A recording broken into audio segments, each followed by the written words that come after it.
Jeff Martins from Michigan, from Chicago. The main topic of today's interview is psychology of Paralympics.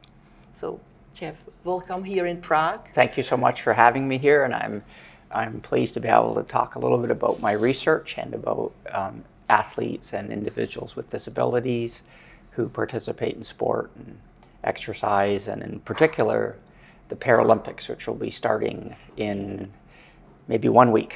Please, could you tell me what is behind this one? Why these people decided to do a professional sport? Yes, well, the first thing I'd like to say is that Paralympians and many people with disabilities are quite similar to all of us, any other people. Mm-hmm. So often we forget that similarities are quite strong, and we tend to focus on potential differences or differences.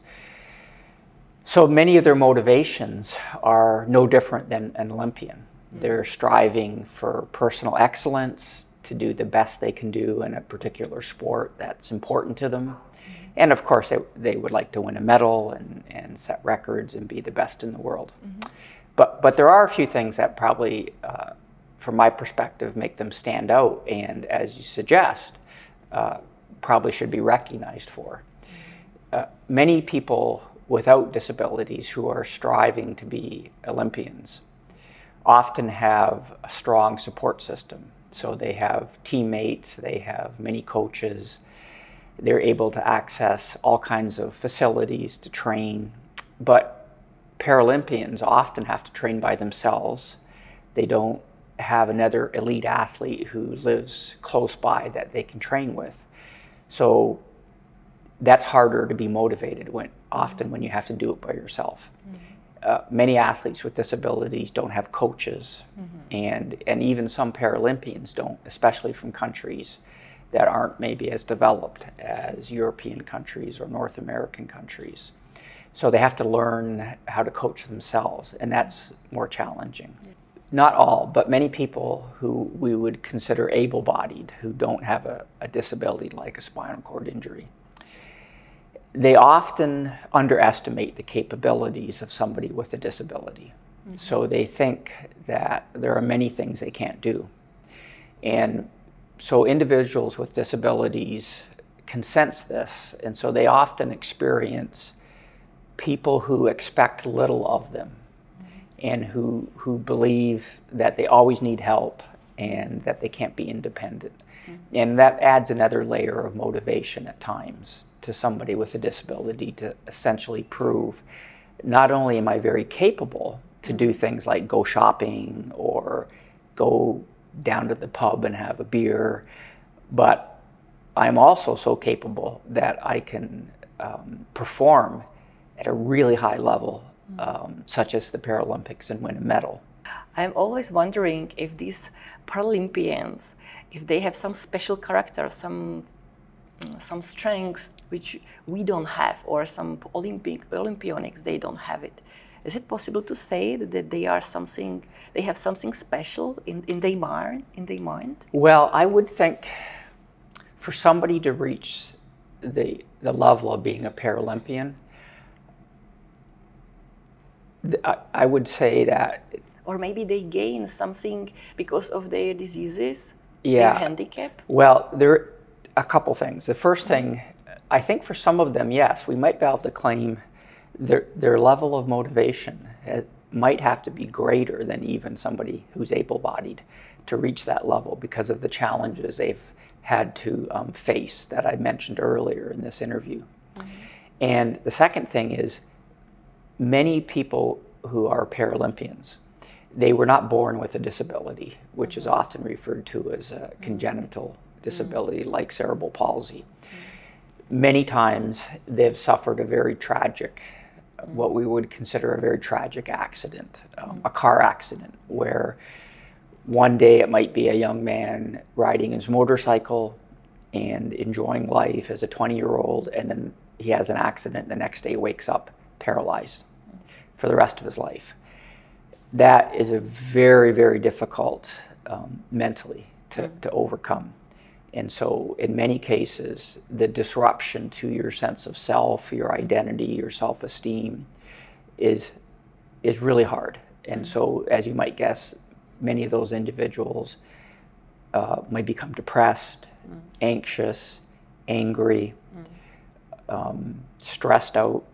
And there's some research that suggests, looking at personality factors, that some of the changes in personality after a major accident resulting in disability, that some of those personality changes look a lot like PTSD, post-traumatic stress disorder, which is what many veterans from the war suffer from and have to manage. So to be able to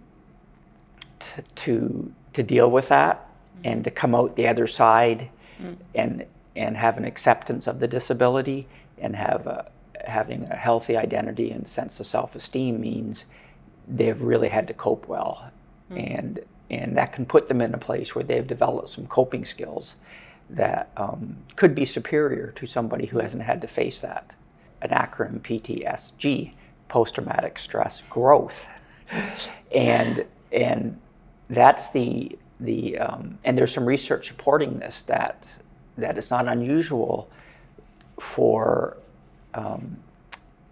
after you become disabled to have that experience change your outlook on life. And in some cases, you become a better person, a stronger person, a greater appreciation for the fragility of life, and more gratitude for the gift of life and the gift of every day being able to wake up and enjoy the world and family and friends.